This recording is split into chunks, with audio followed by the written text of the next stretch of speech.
nombre del Padre, del Hijo y del Espíritu Santo, dice la palabra. Lo voy a leer todo y ya lo voy a dar la explicación de lo que yo le entiendo. Dice la palabra de Dios que habiendo entrado Jesús en Jericó, iba pasando por la ciudad, y sucedió que un varón llamado Zaqueo, que era jefe de los publicanos y rico, procuraba ver quién era Jesús, pero no podía a causa de la multitud, pues era pequeño de estatura. Y corriendo delante subió a un árbol sicomoro para verle, porque había de pasar por allí. Cuando Jesús llegó a aquel lugar, mirando hacia arriba, le vio y le dijo: Zaqueo, date prisa, desciende, porque hoy es necesario que pose yo en tu casa. Entonces él descendió a prisa y le recibió gozoso. Al ver esto, todos murmuraban diciendo que había entrado a posar con un hombre pecador. Entonces Zaqueo, puesto en pie, dijo al Señor: He aquí, Señor, la mitad de mis bienes doy a los pobres, y si en algo he defraudado a alguno, se lo devuelvo cuadruplicado. Jesús le dijo: Hoy ha venido la salvación a esta casa, por cuanto él también es hijo de Abraham, porque el Hijo del Hombre vino a buscar y a salvar lo que se había perdido. Este pasaje yo le entiendo, hermana, que Zaqueo había un interés en él, ¿verdad? Que él quería conocer a Jesús. Él había escuchado que Jesucristo andaba, ¿verdad? Caminaba. Y él tenía ese deseo de conocerle. Y por tener ese deseo en su corazón de conocer a Jesús, dice que él subió a ese árbol sicomoro para poder verle, porque pues era chaparrito de estatura. Pero él no sabía que Jesucristo ya Jesucristo sabía, ¿verdad?, quién era Zaqueo. Y Jesús ya iba, ahora sí, ¿verdad?, por él. Más Zaqueo no sabía. Entonces dice la palabra de Dios que cuando Jesús miró hacia arriba, ¿verdad?, lo vio y le dijo: Zaqueo, desciende, date prisa, porque es necesario que pose yo en tu casa. Entonces este Zaqueo dice que al oír la voz de Jesús, corrió, se dio prisa, obedeció. Y hoy en día, pues, ¿qué pasa? Que le hablamos, ¿verdad?, la palabra a alguien y no así como Zaqueo, que rápido dice: descendí y dio prisa al llamado que Jesús le hizo. Pues a nosotros cuántas veces, ¿verdad?, nos hicieron ese llamado. Yo reconozco que yo fui una de las que no a la de ya o a la primera hice caso a la voz de Jesús. Yo tuve que pasar algo para que yo obedeciera, yo me acercara y buscara al Señor Jesucristo. Por eso le digo, hermano, que a mí me gusta mucho cuando leo esta palabra de este varón, ¿verdad?, Zaqueo. Y cuando Dios le dijo que era necesario que posase en su casa, así, ¿verdad?, él un día también ya ha llegado a nuestra vida, a nuestro corazón, a esta casa, ¿verdad? Y pues hoy en día él es el que mora en nosotros. Amén. Y este varón fue justo, ¿verdad? Porque él, sin menester que Jesús le dijera: ¿sabes qué?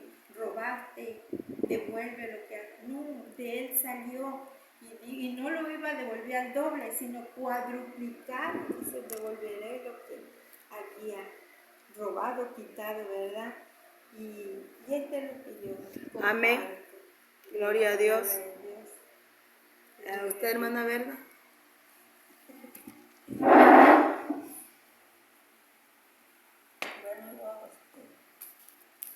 lo que he estado meditando yo en estos versículos de la palabra de Dios, en el Salmo 130, porque son momentos, ¿verdad?, que a veces pasa uno. Dice la palabra del Señor allá en el Salmo 130, del 1 al 4. Dice: de lo profundo, oh Jehová, a ti clamo. Señor, oye mi voz. Estén atentos tus oídos a la voz de mi súplica. Jehová, si mirares a los pecados ¿quién, oh Señor, podrá mantenerse? Pero en ti hay perdón para que seas reverenciado. Aquí la palabra del Señor nos habla, ¿verdad? Que a veces hay momentos, ¿verdad? Y clamamos al Señor a veces de palabra, ¿verdad? Y nos afligimos y clamamos a Dios con nuestra voz, suplicamos, ¿verdad? Rogamos a Dios que nos ayude en lo que estamos pasando, en lo que estamos viviendo, en esas pruebas, en esas luchas. Pero hay momentos, dice la palabra de Dios, como dice aquí, de lo profundo, oh Jehová, a ti clamo. ¿Por qué dice de lo profundo? Porque hay veces que no hay palabras para explicarle al Señor, decirle las cosas, pero de lo profundo de nuestra alma, de nuestro ser, de nuestro corazón, clamamos por dentro, porque ya no hay palabras para decirle al Señor, pedirle esa ayuda, ¿verdad? Esa fuerza, esa fortaleza, porque no lo hay. Pero de lo profundo del Señor, lo profundo de nuestro corazón, de nuestra alma, clamamos al Señor, aunque no haya ninguna palabra, porque Dios nos escucha aún en nuestro corazón. Dios escucha nuestra alma gemir. Pues dice, amén. Oye, oh Señor, Señor, oye mi voz, está atento a tus oídos a la voz de mi súplica.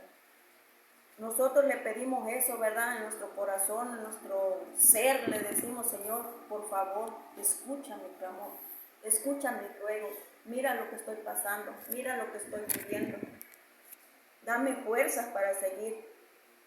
Y le suplicamos al Señor, ¿verdad? Varias veces hay momentos que ya no podemos más y suplicamos al Señor, aunque no a veces con palabras, pero sí de nuestro ser, de nuestro corazón, clamamos al Señor que nos ayude, ¿verdad? Santo es Dios, aleluya. Dice, y Jehová, si mirares a los pecados, ¿quién, oh Señor, podrá mantenerse? Pero en ti hay perdón para que seas reverenciado. Aunque nosotros, ¿verdad? A veces le fallamos al Señor y pecamos. Santo es Dios, aleluya. Dice que cuando pecamos, pero aún así, dice, le pedimos al Señor, Señor, si mirares a nuestros pecados, entonces ¿quién te alabará? Pero Dios no es así. Dios dice en su palabra que cuando nosotros le pedimos a Dios misericordia y nos humillamos al Señor, dice que Él nos perdona nuestros pecados. Él perdona, dice, todo lo que hemos hecho. ¿Por qué? Porque nos humillamos ante Él. Y cuando Dios nos perdona, dice que nosotros seguimos orando, seguimos buscándole, seguimos orando, seguimos alabando y bendiciendo el nombre del Señor. Así es lo que yo le entiendo. Sí, por eso lo dejó el salmista David ahí, porque estaba pasando por un momento difícil. Para que nosotros igual cuando... Es un momento de lo que yo estoy pasando pues en mi vida. Sí, pero por eso lo dejó el salmista David, para que vea que no solo usted está pasando eso, sino él pasó también eso. Y le rogaba a Dios, le pedía a Dios, porque yo tal vez le estaba gimiendo y no le contestaba a Dios.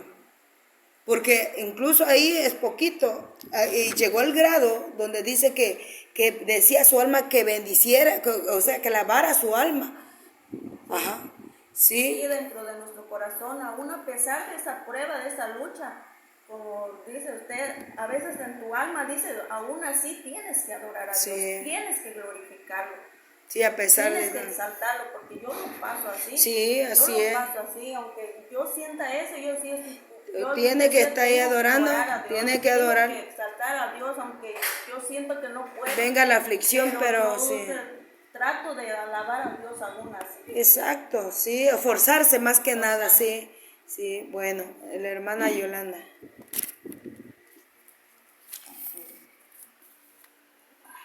Yo estuve leyendo de una historia, ¿verdad?, que fue conocida por cada uno de nosotros, en Segunda de Reyes 4, amén, del 1 al 7, meditando en esta historia de la secta y de la viuda. Amén, santo Dios. Voy a con el permiso del Padre, del Hijo y de su Santo Espíritu. Una mujer de las mujeres de los hijos de los profetas clamó a Eliseo diciendo: tu siervo mi marido ha muerto, y tú sabes que tu siervo era temeroso de Jehová, y ha venido el acreedor para tomarse 2 hijos míos por siervo. Y Eliseo le dijo: ¿qué te haré yo? declárame qué tienes en casa. Y ella dijo, tu sierva ninguna cosa tiene en casa, sino una vasija de aceite. Y él le dijo, ve y pide para ti vasijas prestadas de todos tus vecinos, vasijas vacías, no pocas. Entra luego y enciérrate tú y tus hijos, y echa en todas las vasijas, y cuando una esté llena, ponla aparte. Y se fue la mujer y cerró la puerta, encerrándose ella y sus hijos, y ellos le traían la vasija, y ella echaba del aceite. Cuando las vasijas estuvieron llenas, dijo a un hijo suyo, traedme aún otra vasija, y él dijo, no hay más vasija. Entonces cesó el aceite. Vino ella luego y lo contó al varón de Dios, el cual dijo, ve y vende el aceite, y paga a tus acreedores, y tú y tus hijos vivid de lo que quede. Amén. Vemos la historia aquí del aceite de la viuda. Ella tenía a su esposo, ¿verdad? No registra la Biblia por qué razón su esposo murió, pero lo que dice la Biblia que era un profeta, que era un siervo de Dios temeroso. Amén. Y que él murió, pero murió dejándole una deuda. Amén. Quizá tal vez muchos nos preguntamos, pero si él era temeroso de Dios, ¿por qué dejó esa deuda, verdad? Pero tal vez Dios a veces tiene propósito más adelante. Amén, Santo Dios. Y aquí dice de que en la ley de antes, de que si tú adquirías una deuda, tú la dejabas, venían aquellos a cobrarse por medio de tus hijos para que pudieran pagar esa deuda. Aquí vemos, ¿verdad?, de que ella fue corriendo y le comentó a Eliseo lo que había pasado. Eliseo, siendo un profeta, ya él sabía lo que estaba sucediendo, lo que ella tenía en su casa. ¿Por qué? Porque era un profeta y Dios le revelaba lo que ya había sucedido en esta viuda. Pero esta viuda, al ver ese problema, no se quedó callada, sino que ella gritó, ella dio a conocer su problema que tenía. ¿Por qué? Porque ella, al correr al profeta, ella sabía que veía al profeta, pero directamente iba a pedir la ayuda a Dios. Muchos lo ven quizá que tal vez iba a un ser humano, a un profeta, pero no. Ella puso su mirada, era su fe tan grande. ¿Por qué? Porque ella dijo, bueno, si mi esposo era temeroso de Dios, entonces aquí debe de haber la solución. Amén. Vemos de que dice, Eliseo le dijo, ¿qué te haré yo? Declárame qué tienes en casa. Y ella dijo, tu sierva ninguna cosa tiene. Ella pensó, no tengo nada de valor, pero allá ella recordó, ¿verdad?, de que ella tenía una vasija de aceite. Si vemos que esa vasija de aceite no era cualquier aceite de que tal vez ellos tomaban para cocinar, sino vemos de que el siervo, su esposo, de ella era un temeroso de Dios. Ese aceite podría ser para ungir a otras personas. El aceite vemos que también servía para encender lámparas. ¿Qué nos quiere dar a entender la palabra del Señor aquí? ¿Verdad? De que nosotros a veces sin darnos cuenta o decimos, Señor, yo no tengo nada, ¿qué voy a hacer? A veces nos encerramos en el problema que tenemos, ¿verdad? Pero nosotros no nos acordamos, ¿verdad?, que nosotros somos una vasija y lo que necesitamos es clamar a Dios y que Dios llene de aceite nuestra vasija. Amén. ¿Para qué? Porque Él tiene todo el control de todas las cosas, ¿verdad? Dice, y él le dijo, ve y pide para ti vasijas prestadas de todos tus vecinos, vasijas vacías, no pocas. Él le dio una orden y ella sin reclamarle, sin decirle nada, ¿verdad? Ella corrió y obedeció lo que el profeta le estaba diciendo. Ella activó su fe ahí. Ella no se puso a decir, ¿y para qué será que me lo van a prestar? Me van a preguntar para qué las quiero. No, ella corrió y dice que fue a buscar y a prestar aceite, que fue a prestar las vasijas, no pocas, sino muchas, ¿verdad?, pero vacías. ¿Qué es lo que pasa? Que a veces en la iglesia, ¿verdad?, estamos nosotros, o hay personas que dicen, no, pues somos vasijas llenas, pero ¿llena de qué? ¿Llena de qué? Y el Señor anda buscando vasijas vacías. ¿Para qué? Para que los llene por su Santo Espíritu. Que Él sea quien llene nuestras vidas. Amén. Amén. Sea Él que llene nuestras vidas, ¿verdad? Porque a veces nosotros decimos que somos vasijas llenas, pero no nos ponemos a analizar si estamos llenas de tantas cosas que tenemos en nuestra vida. Y a veces nosotros no le damos la libertad al Señor de que Él sea quien nos llene, ¿verdad? Sino que nosotros mismos hacemos de que, como dice aquí la palabra del Señor, ¿verdad? Que ella se encerró, ella obedeció, porque todo lo que Dios hace contigo en secreto, en público Él lo recompensa. Él lo recompensa. Y dice que ella empezó a llenar las vasijas, Cuando ella le dijo a su hijo que trajera otra vasija, su hijo le dijo que ya no había más. Entonces aquí nos da a entender, ¿verdad?, de que nosotros tenemos que darle la libertad al Señor, de que nos llene hasta donde Él quiera llenarnos. Pero a veces nosotros le ponemos un límite al Señor, un límite. ¿Por qué? Porque Él quiere más de nosotros, pero nosotros decimos, no, hasta aquí. Y ahí es donde el aceite cesa, ¿verdad?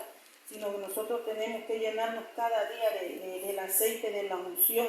Tenemos que producir nosotros cada día.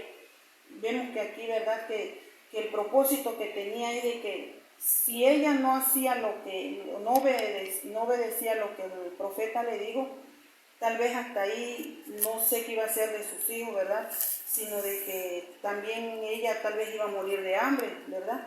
Pero qué tan hermoso es Dios de que no tan solo le pagó la deuda, sino que ya no llevaron a sus hijos y que también con sus hijos pudieron vivir mucho más de lo que ella imaginaba.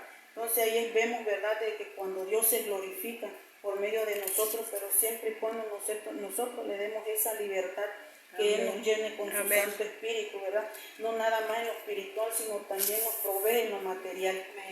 Amén. Qué bonito, ¿verdad? Qué bonito es la historia. Porque ahí se habla de una mujer decidida. Porque yo, si fuera a mí, me dice, viene una persona me dice, tráeme una vasija, tráeme lo que tienes y todo eso, yo tal vez ¿cómo le digo? Dudaría, sí. Ajá. Porque la fe que tenían antes era diferente que hoy. Hoy te dicen, incluso hasta las profecías ya no te creen. No lo creen. Ya no lo creen las profecías, pero hay muchos que sí. Hay una mente que sí cree. Pero si te dijera, sabes que, y no tienes nada, como la viuda que vino, ¿verdad? Y le fue a decir a Eliseo, que no tenía nada porque estaba desesperada porque le iban a llevar a sus hijos para pagar la deuda. Ajá. Y ahí me gusta porque activó su fe. Pero tal vez en este tiempo, si viniera un profeta y te dijera, no lo haces. Al contrario, buscas otra manera de hacer, de que las cosas sucedan, ¿no? Si lo estamos viendo cuando nos enfermamos, cuando lo estamos muriendo, ¿a dónde corremos? Ahí está, es todo. Corremos al doctor y no corremos a la presencia de Dios primero. Pero hay veces sí corremos, hay personas que sí. Primero a la presencia de Dios, pero vemos que no hay nada y ya está muriendo el cliente ahí, ¿verdad? Y dice, no, mejor me voy al hospital, de que me muera aquí, mejor me voy al hospital. Qué tan tremendo, ¿verdad?